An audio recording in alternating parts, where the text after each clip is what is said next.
Hello students, welcome to my YouTube channel Sahaj classes. तो जैसे हम एस्टेट पीजीटी केमिस्ट्री के पीवाईक्यू डिस्कस कर रहे हैं, तो वहाँ पे हमारा ईयर चल रहा है 2019। इससे पहले हमने 20, 21, 22, 23 के जो पीवाईक्यू हैं वो कंप्लीट किए हैं। आप चाहो तो चैनल पे जाके देख सकते हैं। क्वेश्चन 1 में हमसे क्या पूछा गया है, the maximum number of electrons in the shell with principal quantum number n is equal to. एक शेल में हमारे पास मैक्सिमम कितने इलेक्ट्रॉन आ सकते हैं, तो वो हम कैसे डिफाइन करते हैं। तो ये वाला क्वेश्चन रहेगा आपका क्लास 9 से रहेगा। जैसे हमने बोहर एटॉमिक मॉडल पढ़ा होता है, तो वहां पे ये चीज होती है। तो 2n² से हम वहां पे, जैसे वहां पे KLMN शेल होती है ना, तो वहां पे 2n² से हम वहां पे इलेक्ट्रॉन का फिलअप करते हैं। तो ऑप्शन 3 है हमारा करेक्ट हो जाएगा। उसके बाद question 2, kaolinite is an ore of which metal. जो कैओलिनाइट होती है वो कौन सी मेटल की ओर होती है, तो वो हमारे पास एल्यूमिनियम की ओर होती है। उसके बाद question 3, the oxidation state of each oxygen in KO2 is. हमें बतानी है ऑक्सीजन की ऑक्सीडेशन स्टेट बतानी है KO2 में। तो ऑक्सीडेशन स्टेट निकालने के लिए मैंने बिल्कुल सिंपल सा मेथड आपको समझाया हुआ है कि जिसकी भी ऑक्सीडेशन स्टेट आपको निकालनी है उसको x मानो, बाकी उसको लिखो। देखो K की ऑक्सीडेशन स्टेट कैसे होती है, +1 में होती है, क्योंकि 19 इसका एटॉमिक नंबर है। 2881 हम जब लिखते हैं तो ये 1 इलेक्ट्रॉन को डोनेट करता है, तो +1 जैसे होती है। अब हमें ऑक्सीजन की निकालनी है, तो 2x, और कोई भी चार्ज यहाँ पे है नहीं, तो 0। 2x इज इक्वल टू -1 और x इज इक्वल टू -1/2। तो यहाँ से हमारा ऑप्शन 3 है वो करेक्ट हो जाएगा। उसके बाद question 4, which allotropic form of phosphorus shows chemiluminescence. कौन सी जो एलोट्रोपिक फॉर्म होगी फॉस्फोरस की वो केमिलुमिनेसेंस दिखाएगी। देखो ये वाला है ना, बहुत बार रिपीट हुआ है, तो इसका आंसर होता है ऑप्शन 1, व्हाइट फॉस्फोरस है वो हमारा आंसर हो जाएगा। उसके बाद ये वाला है ना 19 वाला, ऐसे लग रहा है कि पीवाईक्यू पे ही बेस्ड आया है पूरा का पूरा। The average rate for the reaction 2N2O5 4 NO2O2 is this. हमें बताना rate of production of NO2। तो यहाँ पे ये वाला क्वेश्चन 3 बार आ चुका है, पहले 22 में भी डिस्कस किया हमने, 23 में भी किया और मे भी 21 में भी किया है। तो ये वाली चीज देखो रिपीट होते हैं चीजें। तो यहाँ पे देखो ये वाला क्वेश्चन रहेगा आपका केमिकल काइनेटिक्स से। तो रेट हम कैसे लिखेंगे, पूरा नहीं लिख के दिखाऊंगी, हम लिखते हैं कि रेट किसके इक्वल होता है। रिएक्टेंट की टर्म में हमें लिखना होता, तो ये लिखते हैं -1/2 कंसंट्रेशन ऑफ N2O5/dt। लेकिन यहाँ पे हमें NO2 चाहिए, तो यहाँ पे NO2 की फॉर्म में कैसे लिखेंगे, प्रोडक्ट साइड है तो प्लस के 1/4 DNO2/dt, rate of formation of DNO2 वाला ऐसे लिखते हैं हम। तो यहाँ पे रेट की वैल्यू कितनी है 6.79 10⁻⁴। ये 4 यहाँ पे आके मल्टीप्लाई में, तो यहाँ पे rate of formation of NO2 हमारे पास आ जाएगा। तो जब आप इसके साथ मल्टीप्लाई करोगे तो हमारा ऑप्शन 3 है वो करेक्ट हो जाएगा। यही वाली चीज आप मल्टीप्लाई करके देख लेना, यही सेम आएगी। ये वाला क्वेश्चन बहुत बार रिपीट हो चुका है। उसके बाद question 6, the electrode potential for the half cell reaction this is. हमें बताना है इलेक्ट्रोड पोटेंशियल क्या होगा। तो देखो कैसे लिखते हैं हम electrode potential, E cell is equal to E naught cell minus में RT/NF। यहाँ पे N होता है नंबर ऑफ इलेक्ट्रॉन, R होता है गैस कांस्टेंट, T होता है टेम्परेचर, और होता है यहाँ पे ln ऑफ, यहाँ पे लिखते हैं हम प्रोडक्ट बाय रिएक्टेंट। लिख देंगे simple, E minus E is equal to E naught cell minus में RT/N। N क्या है, एक ही इलेक्ट्रॉन है तो 1 हो जाएगा। ln ऑफ, प्रोडक्ट में कोई भी आयन नहीं है, सॉलिड की कंसंट्रेशन को हम 1 लेते हैं तो यहाँ पे 1 आ जाएगा। रिएक्टेंट में हमारे पास Ag+ है, लेकिन यहाँ पे देखो, यहाँ पे Ag+ वाला अगर हम देखेंगे ना, तो यहाँ पे प्लस दिया गया है लेकिन हमारे पास माइनस है, तो ये वाला ऑप्शन नहीं हो सकता। उसके बाद इस Ag+ को हम क्या लिख सकते हैं, इनो शेल माइनस में RT/F और ln ऑफ Ag+, और यहाँ पे -1 लिख सकते हैं, क्यों, क्योंकि इसको ऊपर लेके आएंगे तो। अब ln में क्या होता है, अगर हमारे पास ln a की पावर b है तो वो हो जाता है b ln a। तो ये माइनस आगे आएगा, जैसे ये माइनस आगे आएगा तो ये वाली क्वांटिटी है वो पॉजिटिव हो जाएगी। तो हमारा ऑप्शन 2 है वो करेक्ट हो जाएगा। ऐसे आपने इसको करना था। ये वाला क्वेश्चन रहेगा आपका इलेक्ट्रोकेमिस्ट्री से। उसके बाद question 7, which of the following element is a member of chalcogens. Chalcogens हम 16 ग्रुप के एलिमेंट को बोलते हैं। तो ओस से टेपो। तो यहाँ पे देखो, यहाँ पे हमें सेलेनियम दिया गया, तो ऑप्शन 1 हमारा करेक्ट हो जाएगा। उसके बाद question 8, in which of following reaction the reaction goes in the reverse direction when pressure is increased. कि जब हम प्रेशर इंक्रीज करेंगे ना, तो रिएक्शन है वो रिवर्स डायरेक्शन में जानी चाहिए। तो जिस भी साइड हमारे मोल्स हैं वो प्रोडक्ट साइड ज्यादा होंगे, वहां पे अगर हमने प्रेशर बढ़ाया तो रिएक्शन है वो बैकवर्ड जाएगी। तो यहाँ पे देखो गैसियस मोल्स इक्वल है, तो यहाँ पे तो कोई डिफरेंस नहीं आएगा। यहाँ पे 4 है, यहाँ पे 2 है, तो यहाँ पे हमने प्रेशर बढ़ाया तो रिएक्शन फॉरवर्ड जाएगी। यहाँ पे सॉलिड को नहीं काउंट करना होता, गैस को काउंट करना होता है। यहाँ पे 1 है, यहाँ पे 2 है, अगर हम प्रेशर बढ़ाएंगे ना तो ये बैकवर्ड जाएगी। तो ऑप्शन 3 हमारा करेक्ट हो जाएगा। इसमें इधर रिएक्टेंट साइड 4 है और प्रोडक्ट साइड 2 है, तो इधर भी अगर हमने प्रेशर बढ़ाया तो फॉरवर्ड जाएगी, तो ऑप्शन 3 है हमारा राइट हो जाएगा। उसके बाद question 9, the standard molar enthalpy of formation at 298 kelvin is not 0 for which of following substances. जो स्टैंडर्ड मोलर एंथैल्पी है इनमें से कौन से सब्सटेंस की है वो 0 नहीं होगी 298 केल्विन पे। तो हमारे पास जब भी कोई एलिमेंट है या कोई भी मॉलिक्यूल मेटल जो भी आप बोलो वो उसकी स्टैंडर्ड फॉर्म में होता है ना, तभी उसकी एंथैल्पी 0 होती है। तो यहाँ पे Cl2 गैस होता है, ठीक बात है, लेकिन हमें पता है कि ब्रोमीन है वो लिक्विड के जैसे होता, गैस नहीं होता। कार्बन है ग्रेफाइट होता, तो ये तीनों ऑप्शन सही है। यहाँ पे ब्रोमीन है वो गैस के जैसे दिया गया है, तो यहाँ पे इसकी जो स्टैंडर्ड मोलर एंथैल्पी है वो 0 नहीं होगी, तो क्वेश्चन 9 का ऑप्शन 1 है वो करेक्ट हो जाएगा। उसके बाद question 10, what is the standard potential E naught cell. ये हमें दिए गए हैं, इनके रिडक्शन पोटेंशियल दिए गए हैं, हमें बतानी है ई नोट शेल। तो ये भी आपका इलेक्ट्रोकेमिस्ट्री का क्वेश्चन रहेगा। तो देखो इलेक्ट्रोकेमिस्ट्री में क्या है, सिंपल आपको पता है कि ई नोट शेल है ना वो कैथोड माइनस एनोड होती है। तो यहाँ से हमें देख के ये डिसाइड करना होता है कि कैथोड किसको ले एनोड किसको ले, बस इतनी सी इसमें बात होती है। हमें पता है कि कैथोड पे क्या होगा, रिडक्शन होगा, और एनोड पे क्या होता है, एलोन से याद रखो, एलोन में क्या होता है, एनोड होता है, लेफ्ट हैंड साइड होता है, ऑक्सीडेशन होता है उस पे, ठीक है। तो यहाँ पे देखो हमें क्या पता है कि यहाँ पे दोनों का रिडक्शन पोटेंशियल दिया है, तो जिसका भी रिडक्शन पोटेंशियल ज्यादा होगा उसका यहाँ पे रिडक्शन होएगा। तो यहाँ पे 0.76 है और यहाँ पे 0.17 है। तो यहाँ पे देखो यहाँ पे 0.17 है, यहाँ पे माइनस में क्या होता है, माइनस में छोटी वैल्यू बड़ी हो जाती है।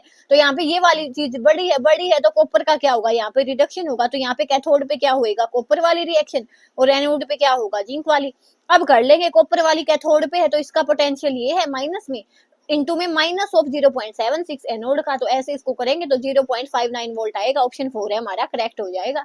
ऐसे आपने ये करना था। उसके बाद question 11, the wavelength of a ball of mass 100 gram moving with a velocity of 10 metre पर सेकंड इज। तो यहाँ पे हमारे पास क्या है, हमारे पास लैम्डा किसके इक्वल होता है, h/mv के। h होता है प्लैंक्स कांस्टेंट जिसकी वैल्यू फिक्स होती है 6.624 मल्टीप्लाई में 10 की पावर -34। मास को हमने ग्राम में दिया है, किलोग्राम में बदलना है, तो 100/1000 हो जाएगा, मल्टीप्लाई में v की वैल्यू 10 है। तो यहाँ से तो देखो ये चीज कैंसिल हो गई, एज इट इज यही बच गया, तो हमारा ऑप्शन 1 है वो करेक्ट हो जाएगा। उसके बाद question 12, which of following complex shows linkage isomerism. तो देखो लिंकेज आइसोमेरिज्म कौन से कॉम्प्लेक्स दिखाते हैं, ये रहेगा आपका कोऑर्डिनेशन कंपाउंड से। तो कौन से दिखाते हैं, जिसके पास क्या हो, एक से ज्यादा लिगेंड हो, वहां पे बॉन्ड बनाने के लिए वो वाले लिंकेज दिखाएंगे। अब यहाँ पे देखो, यहाँ पे नाइट्रोजन है, बस यहाँ पे इसके पास ऑक्सीजन है दोनों के लिए, नाइट्रोजन है, क्लोरीन है, ऑक्सीजन है, लेकिन यहाँ पे हमारे पास NO2 है, वो एक एम्बिडेंट लिगेंड होता है। तो यहाँ पे ये क्या करेगा, लिंकेज आइसोमेरिज्म दिखाएगा, तो ऑप्शन 1 हमारा करेक्ट हो जाएगा क्वेश्चन 12 का। उसके बाद question 13, delta G for a spontaneous process at constant pressure and temperature. ये वाला क्वेश्चन भी बहुत बार आया है, केमिकल थर्मोडायनेमिक्स से रहेगा। तो अगर हमारे पास डेल्टा जी हमें बताना है स्पॉन्टेनियस रिएक्शन का, वो लेस देन 0 होगा, मींस नेगेटिव होगा, तो ऑप्शन 2 हमारा करेक्ट हो जाएगा। उसके बाद question 14, the EMF of the cell CD से CdCl2.5H2 AgCl eight 25 degree Celsius. हमें बताना है फ्री एनर्जी चेंज। तो फ्री एनर्जी चेंज क्या होता है, डेल्टा जी माइनस में NF इनोट शेल। एन की वैल्यू, बस एन की वैल्यू आपको पता होनी चाहिए। यहाँ पे देखो CdCl2 है तो कैसे होगा, CD2+ कैसे गया होगा, 2 इलेक्ट्रॉन इसने लिए होंगे, तो एन की वैल्यू 2 है, एफ की वैल्यू 96500 है और ई शेल की 0.7 है। तो आप इसको सोल्व करोगे तो ये आएगा -35.1 किलो जूल, तो ऑप्शन 4 है हमारा राइट हो जाएगा। उसके बाद question 15, Hall Heroult process is related with the metallurgy of which metal. तो ये तो फिक्स बात है कि हाल हेरोल्ट प्रोसेस है वो कौन सी मेटल के लिए यूज होता है, तो वो हमारा होता है एल्यूमिनियम मेटल के लिए। तो क्वेश्चन 15 का हमारे पास ऑप्शन 1 है वो राइट हो जाएगा। तो क्वेश्चन 16 में हमसे क्या पूछा गया है, विच of following statement is correct for emulsion. Emulsion के लिए इनमें से कौन सी स्टेटमेंट है वो करेक्ट होती है, they can be diluted by dispersed liquid. वे डिस्पर्स्ड लिक्विड के द्वारा डाइल्यूट किए जा सकते हैं। तो हमारा इमल्शन का एग्जांपल है ना, वो क्या है, मिल्क होता है। तो यहाँ पे देखो मिल्क को हम किसी भी लिक्विड के द्वारा डाइल्यूट कर सकते हैं, तो ये वाली बात तो सही है, ऑप्शन 1 ही हमारा सही हो जाएगा। They do not shown Brownian movement. तो वो ब्राउनियन मूवमेंट नहीं दिखाते, ऐसा नहीं है, वो दिखाते हैं। They can be broken into constituent by centrifuging. क्या उनको हम, मिल्क है हमारे पास, उसको हम उसके अलग अलग कॉन्स्टिट्यूएंट पार्टिकल में ब्रेक कर सकते हैं, नहीं ना। They do not show Tyndall effect. तो वो टिंडल इफेक्ट भी दिखाते हैं, ब्राउनियन मूवमेंट भी दिखाते हैं, और उनको हम उसके कॉन्स्टिट्यूएंट में नहीं ब्रेक कर सकते। लेकिन हमारे इसमें एक ऑप्शन एक ही सही दी गई है, ऑप्शन 1 हमारा करेक्ट हो जाएगा। उसके बाद question 17, the correct order for the first ionisation energy among the following is. हमें बताना है ऑर्डर किसका, फर्स्ट आयनाइजेशन एनर्जी का। तो देखो आयनाइजेशन एनर्जी का ऑर्डर कैसे बताते हैं हम, कि कितनी इजीली हम वहां से इलेक्ट्रॉन को हटा सके। तो यहाँ पे हमें पता है कि हमारे पास सबसे ज्यादा इलेक्ट्रोनेगेटिव एलिमेंट कौन सा होता है, फ्लोरीन होता है। तो यहाँ पे देखो फ्लोरीन की एक ही ऐसा केस है, सबसे ज्यादा इलेक्ट्रोनेगेटिव हमारे पास फ्लोरीन है। तो वो इतनी जल्दी अपने इलेक्ट्रॉन को नहीं जाने देगा, तो उसकी आयनाइजेशन एनर्जी सबसे ज्यादा होती है। तो फ्लोरीन हमारे पास एक ही ऑप्शन ऐसा दिया गया है जो सबसे आगे दिया गया है, फ्लोरीन। तो यहाँ पे हमारे पास ऑप्शन 4 है वो करेक्ट हो जाएगा। उसके बाद question 18, for ideal gas compressibility factor Z is. हमने बताना आइडियल गैस के लिए जो कंप्रेसिबिलिटी फैक्टर होगा वो क्या होगा, तो वो 1 के इक्वल होगा। तो हमारा क्वेश्चन 18 है उसका ऑप्शन 2 है वो सही हो जाएगा। उसके बाद question 19, how many ions are produced from the complex CONH3 6Cl2 in solution. यहाँ पे हमारे पास कितने आयन इससे प्रोड्यूस होंगे, तो जैसे ही ये हमें डिसोसिएट करेंगे इसको, कैसे होएगा ये CONH3 और 2 प्लस और साथ में 2Cl नेगेटिव। तो एक आयन यहाँ से, दो यहाँ से, 3 आयन हुए। तो हमारा क्वेश्चन 19 ऑप्शन 3 है वो सही हो जाएगा। उसके बाद question 20, the number of angular nodes of D orbital. ये वाला क्वेश्चन 2 से 3 बार रिपीट हो चुका है। तो हमने पता है कि 0 1 2 SPD। तो हमारे पास कितने एंगुलर नोड होंगे, यहाँ पे 2 एंगुलर नोड होंगे हमारे पास। तो हमारे पास ऑप्शन 3 है वो करेक्ट हो जाएगा। इसके लिए आप ऑप्शन 3 रखो, यहाँ पे ऑप्शन 3 करेक्ट हो जाएगा, 2 एंगुलर नोड आएंगे हमारे पास। उसके बाद question 21, which hydrocarbon on warming with mercuric sulphate and dilute sulphuric acid forms carbonyl compound. ये वाला क्वेश्चन बार बार रिपीट होके आ रहा है, तो इसको आपने ध्यान रखना है कि जब भी हम यहाँ पे क्या करेंगे, मर्करिक सल्फेट के साथ इसको हीट करेंगे ना, तो यहाँ से हमें कार्बोनिल कंपाउंड मींस एल्डिहाइड मिलता है। तो ये वाली चीज आपने ध्यान रखनी है। यहाँ पे हम क्या लेते हैं, एल्काइन लेते हैं, ट्रिपल बॉन्ड लेते हैं। ऑप्शन 3 है हमारा वो राइट हो जाएगा क्वेश्चन 21 का। उसके बाद क्वेश्चन 22, ये वाला पेपर ऐसा था, ऐसा लग रहा था कि पीछे वाले जो PYQ होते हैं ना उससे एज इट इज छाप दिया किसी ने। तो यहाँ पे हमारे पास क्या गया, टोल्यून, और यहाँ पे जब हमने CrO2 Cl2 लिखा तो वहां पे हमें बेंजाइल्डिहाइड मिल गया। तो ये हमारी नेमिंग रिएक्शन होती है इटार्ड रिएक्शन। तो ऑप्शन 3 है हमारा वो करेक्ट हो जाएगा क्वेश्चन 22 का। उसके बाद question 23, the product C in the following reaction. ये वाली रिएक्शन दी गई है, हमें बताना हमारा प्रोडक्ट सी क्या रहेगा। तो जब हमने यहाँ पे इसको FeHCl डाला तो ये इसको रिड्यूस करेगा और किस में बदल देगा, C6H5NH2 में बदल देगा। जब हमने इसमें NaNO2 और HCl डाला तो ये क्या बनाएगा, यहाँ पे C6H5 और N2 plus Cl negative. It means क्या, ये डाइजोनियम साल्ट बनाएगा। और जब हम इसका हाइड्रोलाइसिस करवाएंगे ना, तो यहाँ से हमें क्या मिलेगी, फिनोल मिलेगी, यहाँ पे OH मिल जाएगा। तो यहाँ पे हमारा ऑप्शन 4 है वो करेक्ट हो जाएगा क्वेश्चन 23 का। उसके बाद question 24, which of following in NMR spectrum tells us how many proton of each kind are there in molecule. हमें NMR स्पेक्ट्रम में बताना है कि कौन सी चीज ऐसी होगी जो हमें बताएगी कितने टाइप के वहां पे प्रोटॉन है। नंबर ऑफ सिग्नल बताएंगे नहीं, पोजीशन ऑफ सिग्नल नहीं, वहां पे हमें बताएंगे इंटेंसिटी कि उनकी इंटेंसिटी कितनी है, वो हमें बताएगी कि एक टाइप के कितने प्रोटॉन है। जितने एक टाइप के होंगे उनकी इंटेंसिटी है वो सेम रहेगी। तो हमारा क्वेश्चन 24 ऑप्शन 3 है वो सही हो जाएगा। उसके बाद question 25, ozonolysis of which of following alkene gives propane two own and methanol. तो यहाँ पे हमें बताना, देखो ये वाला क्वेश्चन है वो बहुत बार रिपीट हुआ है, ये वाला भी। तो हमें बताना है कि ओजोनोलाइसिस अगर हम करेंगे प्रोपेन टू ओन का और मिथेनॉल का तो हमें क्या मिलेगा। तो यहाँ से देखो प्रोपेन बनाओ, नंबर ऑफ कार्बन 3 और 2 पे हमने ओन लगाना है, और यहाँ पे हमारे पास क्या है, मिथेनॉल है। तो यहाँ पे इस O को इधर लगाओ, इसको काटो और इन दोनों को जोड़ दो, तो ये हो जाएगा CH2 डबल बॉन्ड CH2 और यहाँ पे ये CH3। ऐसे हमारा हो जाएगा, इन दोनों को जोड़ा। नंबरिंग एल्कीन से स्टार्ट होगी तो 1 2 3, 3 कार्बन के लिए प्रोपीन और 2 पे क्या है, मिथाइल। तो 2 मिथाइल प्रोपीन, ऑप्शन 3 हमारा करेक्ट हो जाएगा। ये वाला क्वेश्चन भी बहुत बार रिपीट हुआ है। उसके बाद question 26, which of following artificial sweetener is methyl ester of dipeptide formed from aspartic acid and phenylalanine. हमें बताना है कि कौन सा आर्टिफिशियल स्वीटनर होगा, वो किससे बना होगा, मिथाइल एस्टर होगा ना, तो डाइपेप्टाइड बॉन्ड का उससे बना होगा। एस्पार्टिक एसिड से आप याद रखो वो क्या होगा, एस्पार्टेम होगा। ऑप्शन 1 हमारा करेक्ट हो जाएगा। उसके बाद question 27, shift of absorption maximum toward short wavelength is. जब हमारी एब्जॉर्प्शन की शिफ्ट है वो शॉर्टर वेवलेंथ की साइड शिफ्ट हो जाती है, तो उसको हम क्या बोलते हैं। तो देखो वेवलेंथ की बात आई ना, तो वहां पे 2 टाइप की शिफ्ट होती है, बाथोक्रोमिक और हिप्सोक्रोमिक। बाथोक्रोमिक को हम रेड शिफ्ट भी बोलते हैं और हिप्सोक्रोमिक को हम ब्लू शिफ्ट बोलते हैं। ब्लू और इसको बोलते हैं रेड। तो जब भी बात आएगी हाई वेवलेंथ की साइड शिफ्ट होगी तो हमारे पास बाथोक्रोमिक होगी, लेकिन यहाँ पे शॉर्ट वेवलेंथ की बात की गई है तो हमारे पास हिप्सो होगी, तो ऑप्शन 3 है वो करेक्ट हो जाएगा। अगर यहाँ पे वेवलेंथ की बात ना देके इंटेंसिटी की बात दी होती तो वहां पे हमारी हाइपरक्रोमिक और हाइपोक्रोमिक होती। अगर इंटेंसिटी इंक्रीज होगी तो वहां पे हाइपरक्रोमिक इफेक्ट होएगा, और इंटेंसिटी डिक्रीज होगी तो वहां पे हाइपोक्रोमिक इफेक्ट होएगा। तो ये वाली चीज भी आप साथ में ध्यान में रख सकते हो, क्या पता नेक्स्ट टाइम ये पूछ ले। Question 28, which of following ion is paramagnetic, इनमें से कौन सा आयन है पैरामैग्नेटिक रहेगा, ये वाला है आपका एफ ब्लॉक एलिमेंट। अगर आपको लेंथेनाइड के कॉन्फ़िगरेशन पता है तो ये आप बता पाओगे। यहाँ पे इसका जो जीडी होता है हमारे पास, इसका कॉन्फ़िगरेशन ये होता है, और जब इसमें से 3 इलेक्ट्रॉन जाएंगे तो ये बचेगा 4f7। तो एफ में क्या है, यहाँ पे 7 इलेक्ट्रॉन है वो अनपेयर्ड है, तो ये क्या होएगा पैरामैग्नेटिक होएगा। ऐसे आपने इसको करना, ऑप्शन 3 हमारा करेक्ट हो जाएगा। उसके बाद question 29, which of following does not give red brown precipitate with Fehling reagent, Fehling reagent के साथ एरोमेटिक जो एल्डिहाइड है वो रिएक्शन नहीं देती। यहाँ पे एलिफेटिक एल्डिहाइड है वही रिएक्शन देते हैं, तो यहाँ पे ऑप्शन में ढूंढो, ये भी एलिफेटिक है, ये भी एलिफेटिक है, ये भी एलिफेटिक मींस सिंगल चेन होगी हमारे पास, वहां पे हम बोलते हैं एलिफेटिक। यहाँ पे देखो ये वाला क्या है एरोमेटिक है, तो ऑप्शन 1 है हमारा करेक्ट हो जाएगा, क्योंकि यहाँ पे पूछा कि कौन सा नहीं देगा फेलिंग सॉल्यूशन के साथ रिएक्शन। उसके बाद question 30, in which of following properties the enantiomer are different, इनमें से किन प्रॉपर्टी में जो एनंसियोमर्स होते हैं वो डिफरेंट होते हैं, रिफ्रैक्टिव इंडेक्स में, डायरेक्शन ऑफ ऑप्टिकल रोटेशन में, मेल्टिंग पॉइंट, बॉइलिंग पॉइंट में, डेंसिटी में।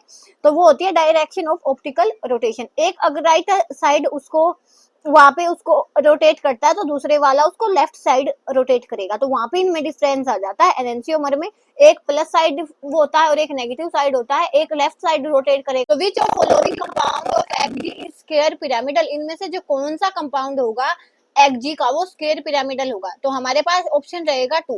1 बाय 1 हम जल्दी जल्दी देखना, ये वाली चीज मैंने अच्छे से आपको समझाई हुई है स्टीरिक नंबर की हेल्प से। तो यहाँ पे देखो पहले हम निकालते हैं 1 का स्टीरिक नंबर, क्या होता है 1/2 number of valence electron of central atom, तो जिनोन पे कितने होते हैं 8। उसके बाद मोनोवैलेंट एटम वहां पे कोई भी नहीं है, तो उसके बाद पॉजिटिव नेगेटिव चार्ज भी नहीं है, तो 0, और यहाँ पे हो जाएगा 8/2 तो 3। तो इसकी जो हमारे पास यहाँ पे ये वाला जो कंपाउंड रहेगा वो रहेगा टेट्राहेड्रल फॉर्म में ऐसे। सेकंड है हमारे पास एक्जियो ऑफ F4, तो यहाँ पे हम इसका स्टीरिक नंबर निकालेंगे तो 1/2, यहाँ पे जिनोन में 8 और हमारा ऑक्सीजन डाइवेलेंट है, फ्लोरीन हमारा मोनोवेलेंट है तो 4, तो यहाँ पे हो जाएगा 12/2 6। होना क्या चाहिए था, ये ऑक्टाहेड्रल होने चाहिए था, लेकिन ऑक्टाहेड्रल होने के लिए 6 लिगेंड हमें चाहिए होते हैं, तो ये कैसे बनेगा, ऐसे बनेगा। तो यहाँ पे देखो ये वाले जो 4 है इसको इसने क्या बनाई, स्क्वायर बनाई, और ऊपर से क्या मिला हमें, पिरामिड मिला, तो हमारा ऑप्शन 2 है वो करेक्ट हो जाएगा। इसको हम देखें तो थर्ड ऑप्शन को देखें तो एक 1/2 और यहाँ पे 8 और 4 12, तो ये भी ऑक्टाहेड्रल होना चाहिए था। 6 है इसके पे sp3d2 इसकी हाइब्रिडाइजेशन होगी, लेकिन ये क्या होता है स्क्वायर प्लानर होता है ऐसे।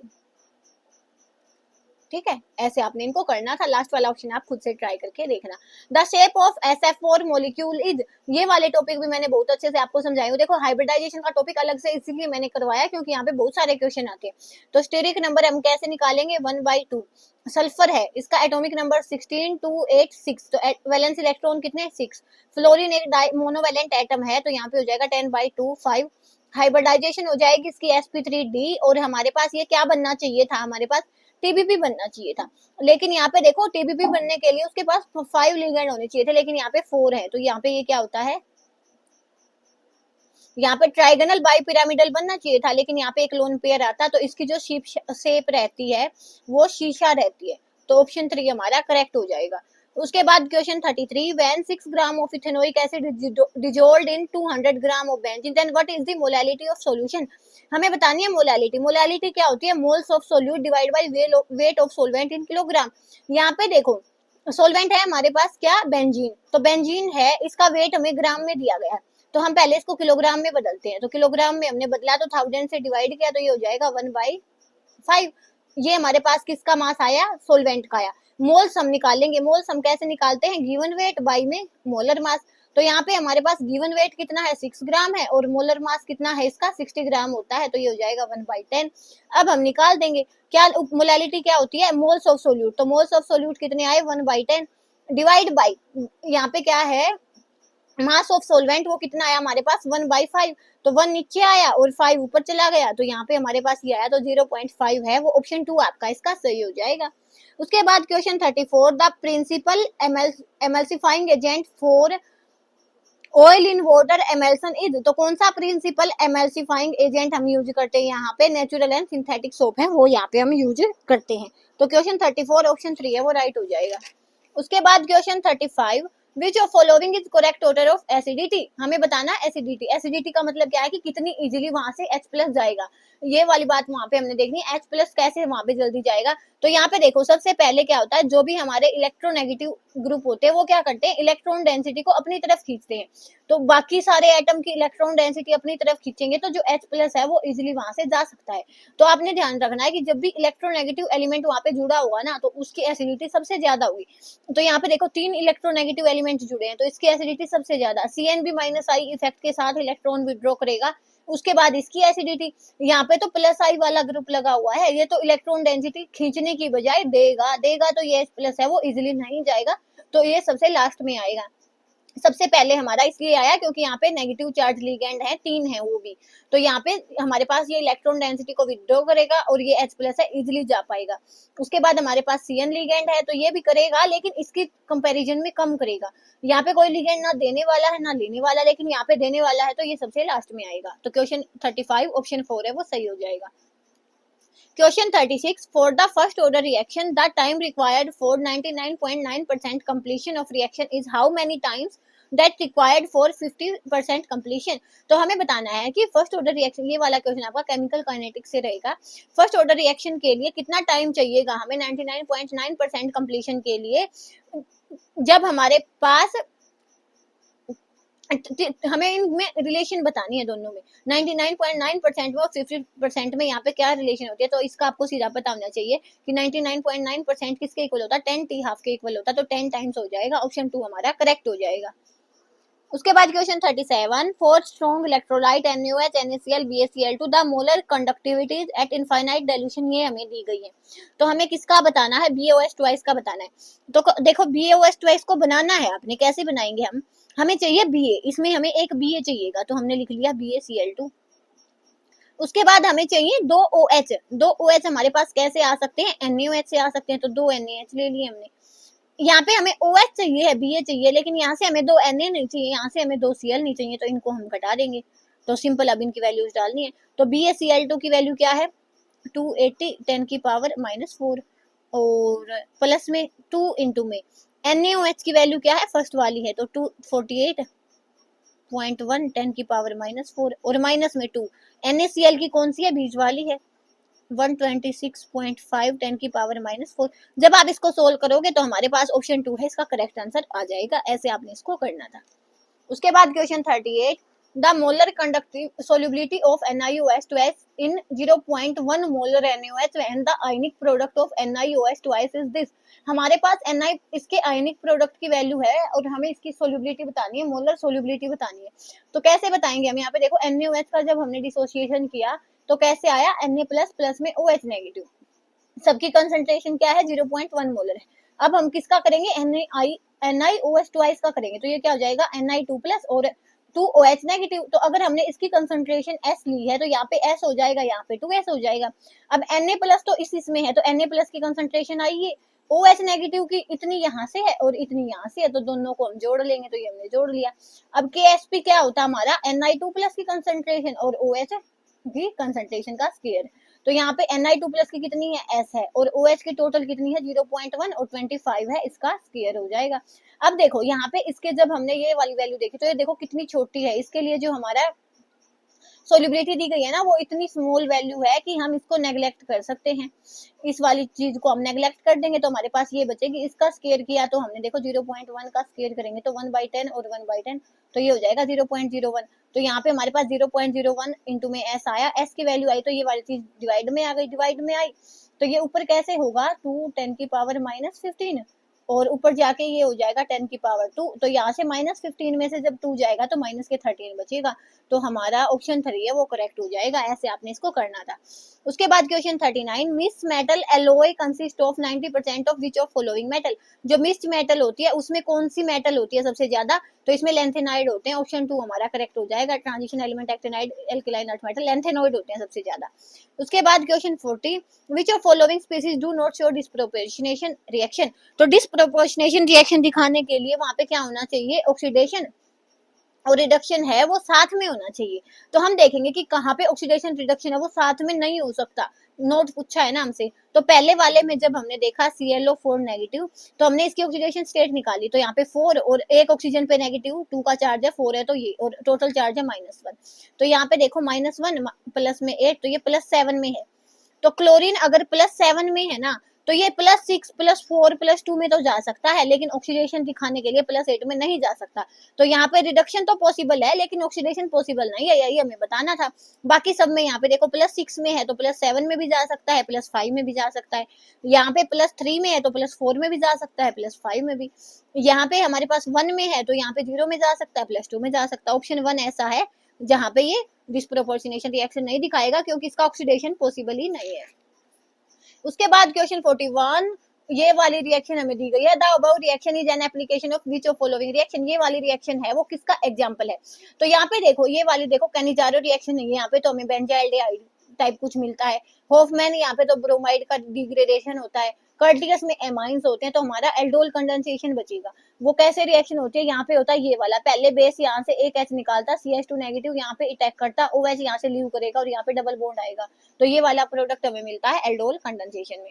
उसके बाद question 42, which of following has highest magnetic moment. तो हाईएस्ट मैग्नेटिक मोमेंट देखो Mn2 देख लेते हैं सबसे पहले, जो हमारा है वो क्या हो जाएगा 3d5 4s2 होता है इसका कॉन्फ़िगरेशन। सिंपल Mn का हम देखें तो Mn2 प्लस का क्या हो जाएगा 3d5। तो यहाँ पे देखो 5 यहाँ पे ऐसे डिसोसिएट होता है, ये 5 इलेक्ट्रॉन है। अब यहाँ पे देखो इसमें 5 इलेक्ट्रॉन से ज्यादा तो अनपेयर्ड इलेक्ट्रॉन हो नहीं सकते, जितने ज्यादा अनपेयर्ड इलेक्ट्रॉन उतना ही ज्यादा मैग्नेटिक मोमेंट। अब यहाँ से 5 से ज्यादा 6 आएंगे तो पेयरिंग स्टार्ट हो जाएगी, तो यहाँ पे हमारा ऑप्शन 3 है, इस करके ये सही हो जाएगा। यहाँ पे अगर और एग्जांपल देखोगे ना, जैसे Fe2 प्लस है वो D6 है, एग्जांपल के लिए हम ले तो Fe2 प्लस है, D6 तो 1 2 3 4 5 6, तो यहाँ पे तो 4 इलेक्ट्रॉन बचे अनपेयर्ड और यहाँ पे 5 है, तो 5 से ज्यादा अनपेयर्ड इलेक्ट्रॉन नहीं होंगे, तो हमारा ऑप्शन 3 है वो करेक्ट हो जाएगा। उसके बाद question 43, the monomers of glyptal are. Glyptal के जो मोनोमर होते हैं वो कौन से होते हैं, ग्लिस से क्या बनेगा ग्लाइकोल, इथिलीन ग्लाइकोल, और पटल से क्या बनेगा थैलिक एसिड, तो ऑप्शन 3 हमारा करेक्ट हो जाएगा। उसके बाद question 44, CH2 double bond CH2 HBr, यहाँ से हमें मिला CH3 CH2Br। तो ये वाली जो रिएक्शन है वो किसका है, इलेक्ट्रोफिलिक एडिशन रिएक्शन का एग्जांपल है हमारे पास। क्वेश्चन 44 है उसका ऑप्शन 2 सही हो जाएगा। ये वाला ऐसे डिसोसिएट होगा, नेगेटिव होएगा, यहाँ पे पॉजिटिव होएगा और यहाँ पे Br आ जाएगा और यहाँ पे H आ जाएगा, तो ये वाला कौन सा है, इलेक्ट्रोफिलिक एडिशन रिएक्शन है। उसके बाद क्वेश्चन 45, आज की वीडियो का लास्ट क्वेश्चन रहेगा, what is the product of reaction given below. इस वाली रिएक्शन का प्रोडक्ट क्या होगा। जब भी हमने यहाँ पे ब्रोमीन ऐड करना होता है हीट और यूवी की प्रेजेंस में, तो यहाँ पे एलाइलिक ब्रोमिनेशन होता है। एलाइलिक मींस डबल बॉन्ड से नेक्स्ट वाली कार्बन पे ब्रोमिनेशन होता है, तो हमारा ऑप्शन 1 है वो सही हो जाएगा। तो RnH2CHCl3 प्लस KOH हीट की प्रेजेंस में हमें बताना है प्रोडक्ट इसका क्या रहेगा। तो ये वाली रिएक्शन बहुत फेमस रिएक्शन है एमाइंस की, कार्बाइल एमाइन रिएक्शन। तो यहाँ से हमें क्या मिलेगा, आइसोसाइनाइड मिलेगा, इट मींस क्या RNC हमें यहाँ से मिलेगा, ऑप्शन 4 है हमारा वो करेक्ट हो जाएगा क्वेश्चन 46 का। उसके बाद question 47, the product of following reaction is. इस वाली जो रिएक्शन है ना इसका प्रोडक्ट क्या होगा। तो जब भी आपको यहाँ पे Cl2 और रेड फॉस्फोरस दिखे ना, तो कार्बोक्सिलिक एसिड की अल्फा पोजीशन पे Cl लगा देना आपने, कैसे CH3 CH2 CH2 C double bond OH है, तो इसकी अल्फा पोजीशन ये होगी, तो यहाँ से एक H जाएगा और Cl लग जाएगा। उसके बाद हम नेमिंग देंगे तो 1 2 3 4, तो क्या हो जाएगा 2 क्लोरो, नंबर ऑफ कार्बन कितनी है 4 है, तो 2 क्लोरो ब्यूटेनोइक एसिड हमारा ऑप्शन 1 है वो करेक्ट हो जाएगा। ऐसे आपने करना था।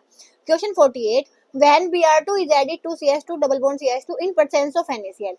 तो प्रोडक्ट हमें रिएक्शन का बताना है। तो देखो CH2 है तो हमारा Br2 है ना, वो Br है, तो वो कैसे एग्जिस्ट करेगा, एक बार तो Br पॉजिटिव और यहाँ पे नेगेटिव, तो हमारे पास ये वाली एल्कीन है, तो यहाँ पे Br लगेगा तो ये वाला कट जाएगा, यहाँ पे Br पॉजिटिव है, तो जब हमने वापस से जो Br नेगेटिव ऐड किया तो वो क्या मिलेगा, ये वाला Br यहाँ पे लग जाएगा, तो CC Br Br, लेकिन साथ में हमारे पास NaCl भी तो है। जब ये ऐसे डिसोसिएट होगा तो हो सकता है यहाँ पे Cl लग जाए, तो CH2 Cl और Br हो जाएगा। तो हमारे पास ये वाला भी बन सकता है, ये वाला भी बन सकता है, तो ऑप्शन 3 करेक्ट हो जाएगा, 1 एंड 2। उसके बाद question 49, Friedel craft reaction is an example of. जो फ्रीडल क्राफ्ट रिएक्शन होती है ना, जैसे एसाइलेशन होता है, वहाँ पे एल्काइलेशन होता है, ये वाली रिएक्शन होती है। तो यहाँ पे हमारे पास क्या होता है, इलेक्ट्रोफिलिक सब्स्टिट्यूशन होता है, H वहां से चला जाता है, ये वाला ग्रुप आ जाता है, तो हमारा ऑप्शन 4 है वो करेक्ट हो जाएगा। उसके बाद question 50, which of following is an anti depressant drug. इनमें से क्या, कौन सा हमारे पास एंटी डिप्रेसेंट ड्रग होता है। तो हमारे पास आइप्रोनी एजिड जो हमारा ड्रग होता है ना, वो होता है क्या, एंटी डिप्रेसेंट ड्रग। हमारा क्वेश्चन 50 का ऑप्शन 1 है वो करेक्ट हो जाएगा। उसके बाद क्वेश्चन 51, यहाँ पे हमें CO दिया गया, 2H2 गैस दी गई है, यहाँ से हमें अल्कोहल मिला, तो हमें बताना है इसमें कैटालिस्ट कौन सा यूज होगा। निकिल यूज होगा, प्लेटिनम यूज होगा, जिंक यूज होगा। तो यहाँ पे ये वाला जो कैटालिस्ट है ना, ये वाला कैटालिस्ट ये काम करवाता है, ये चीज तो फिक्स है। आपको पता है तो बता पाओगे। प्लेटिनम रिडक्शन में यूज होता है, तो ये जिंक भी रिडक्शन में यूज होता है, तो ये वाली चीज यहाँ से आपने याद रखनी है, ये वाला कैटालिस्ट यूज होगा। Question 52, glucose on reaction with bromine water. तो ये वाला क्वेश्चन बहुत बार आता है। ग्लूकोज का ब्रोमीन वाटर के साथ रिएक्शन देंगे तो ग्लूकोनिक एसिड मिलेगा, और यही रिएक्शन अगर हम किसके साथ देंगे, HI के साथ देंगे, तो वहां पे हमें एनहेक्सेन मिलेगा, और यही रिएक्शन हम HNO3 के साथ देंगे तो यहाँ पे हमें सैचरिक एसिड मिलेगा। तीनों याद रखने हैं क्या, कि जब हमने ब्रोमीन के साथ दिया तो ग्लूकोनिक एसिड, HI के साथ दिया तो एनहेक्सेन, और यहाँ पे हम किसके साथ HNO3 के साथ देंगे तो सैचरिक एसिड यहाँ पे हमें मिल जाएगा। उसके बाद question 53, which of following is non reducing sugar. इनमें से नॉन रिड्यूसिंग शुगर कौन सी है, तो हमारे पास सक्रोज होती है ना, वो नॉन रिड्यूसिंग शुगर होती है। फ्रुक्टोज, ग्लूकोज और लैक्टोज ये रिड्यूसिंग शुगर होते हैं। उसके बाद question 54, which of following is bactericidal antibiotic. इनमें से बैक्टीरिसाइडल एंटीबायोटिक कौन सा है, एरिथ्रोमाइसिन, ओफ्लोक्सिसिन, टेट्रासाइक्लिन और क्लोरोमफेनिकोल। तो हमारा जो सेकंड ऑप्शन है ना, ओफ्लोक्सिसिन, ये वाला हो जाएगा, हमारा ऑप्शन 2 करेक्ट हो जाएगा क्वेश्चन 54 का। Question 55, which of following has E configuration. E configuration के लिए अगर हमारे पास ये एल्किल है ना, तो हाईएस्ट प्रायोरिटी के ग्रुप है वो अपोजिट होने चाहिए। तो यहाँ पे हम देख लेंगे, यहाँ पे देखो हाईएस्ट प्रायोरिटी किसको मिलेगी, क्लोरीन को। इनमें से किसको मिलेगी, ब्रोमीन को। मास के अकॉर्डिंग देखते हैं, जिसका मास ज्यादा होगा उसको हम देंगे, तो यहाँ पे हमारे पास ई एल्किन हो जाएगी, ऑप्शन 1 हमारा सही हो जाएगा। फिर भी देख लेते हैं, यहाँ पे देखो हाईएस्ट प्रायोरिटी किसको मिलेगी, क्लोरीन को। इनमें से ब्रोमीन को, तो ये वाली हो जाएगी जेड। यहाँ से देखो इसको, इनमें से किसको मिलेगी, ब्रोमीन को, और इनमें से क्लोरीन को, तो यहाँ पे भी जेड है। इनमें से किसको मिलेगी, CH3 को, और इसमें से ब्रोमीन को, तो यहाँ पे भी जेड है। ऑप्शन 1 हमारा करेक्ट हो जाएगा, यहाँ पे ई कॉन्फिगरेशन है। उसके बाद question 56, which of following is not a common component of photochemical smoke. इनमें से कौन सा फोटोकेमिकल स्मोक का कॉमन पार्ट नहीं होता। ये वाला क्वेश्चन आपका एनवायरमेंटल से रहेगा और बहुत बार आता है। तो क्लोरोफ्लोरोकार्बन है ये वाला, हमारे पास फोटोकेमिकल स्मोक का पार्ट नहीं रहेगा। उसके बाद question 57, the enthalpy of neutralisation of HCl by NH4H at 25 degree Celsius will be. यहाँ पे हमें बतानी है एंथैल्पी ऑफ न्यूट्रलाइजेशन क्या होगी। तो यहाँ पे देखो कोई डाटा ही नहीं दिया गया, ये तो ऐसा है कि आपको पता है तो बता पाओगे, अदरवाइज देखो डाटा यहाँ पे दिया नहीं गया। बाकी इसका जो ऑप्शन 2 है वो सही था, तो ऑप्शन 2 आपका राइट हो जाएगा। उसके बाद question 58, the spin only magnetic movement in strong field ligand of D6 ion bye octahedral complex. तो सबसे पहले हम ऑक्टाहेड्रल कॉम्प्लेक्स D6 बनाते हैं, ऐसे होता है। और साथ में इन्होंने क्या बोला है, हाई स्पिन होना चाहिए। हाई स्पिन है या लो स्पिन है, स्पिन होने मेरा स्ट्रॉन्ग फील्ड लिगेंड। अगर स्ट्रॉन्ग फील्ड लिगेंड है तो वो क्या करवाएगा, पेयरिंग करवाएगा। तो कैसे बनेगा, 1 2 3 4 5 6। और मैग्नेटिक मूवमेंट हम कैसे बताते हैं, जितने वहां पे अनपेयर्ड इलेक्ट्रॉन होंगे उतना ही वहां पे मैग्नेटिक मूवमेंट होगा। तो यहाँ पे एक भी अनपेयर्ड इलेक्ट्रॉन नहीं है, तो यहाँ पे मैग्नेटिक मूवमेंट क्या हो जाएगा, 0 हो जाएगा। क्वेश्चन 58 का ऑप्शन 2 है वो सही हो जाएगा। ऐसे आपने इसको करना था। उसके बाद question 59, which of following does not give iodoform reaction. इनमें से आयोडोफॉर्म रिएक्शन कौन नहीं देगा। तो आयोडोफॉर्म रिएक्शन के लिए हमारे पास ये वाला ग्रुप हो, या तो मीन्स यहाँ पे C डबल बॉन्ड हो CH3, ये वाला ग्रुप हमारे पास होना चाहिए। इसमें है, इसमें है, इसमें है, लेकिन यहाँ पे तो CH3 है ही नहीं, तो CH3 होना कंपलसरी है आयोडोफॉर्म रिएक्शन के लिए। ये वाला ग्रुप ही कंपलसरी है, तो यहाँ पे ऑप्शन 1 करेक्ट हो जाएगा। ये वाला जो ग्रुप हमारा आयोडोफॉर्म रिएक्शन है वो नहीं देगा। उसके बाद question 60, the carbonyl compound which is most reactive in addition of HCN। तो देखो HCN में कौन सा कार्बोनिल कंपाउंड है वो सबसे ज्यादा रिएक्टिव होगा। तो HCN का एडिशन कैसे होगा, ऐसे होगा, ये नेगेटिव और ये पॉजिटिव। तो CN को जाना है, तो CN कहाँ पे जाएगा, नेगेटिव न्यूक्लियोफाइल को जाना है। न्यूक्लियोफाइल कहाँ पे जाएगा, जहाँ पे सबसे ज्यादा इलेक्ट्रॉन की कमी होगी। तो यहाँ पे हमने देखा यहाँ पे देखा तो यहाँ पे देखो ये वाला CH3 भी इलेक्ट्रॉन डेंसिटी दे रहा है, ये वाला भी जैसे ये ब्रेक हुआ तो यहाँ तो ये इलेक्ट्रोफिलिक नहीं बची, यहाँ पे ये वाला CH3 दे देगा, यहाँ पे ये इथाइल ग्रुप है वो इलेक्ट्रॉन डेंसिटी दे रहा है, लेकिन यहाँ पे देखो HCHO, यहाँ पे कोई भी ग्रुप इलेक्ट्रॉन डेंसिटी बढ़ाने वाला नहीं है, तो सबसे ज्यादा जो रिएक्टिव होगा ये कौन सा होगा, ऑप्शन 4 होगा। तो ऐसे आपने इसको करना था। तो इसी के साथ जो हमारा क्वेश्चन पेपर है 2019 वाला वो कंप्लीट होता है। नेक्स्ट वीडियो में हम मिलेंगे 18 वाले के साथ, तब तक के लिए धन्यवाद। Thanks for watching my video.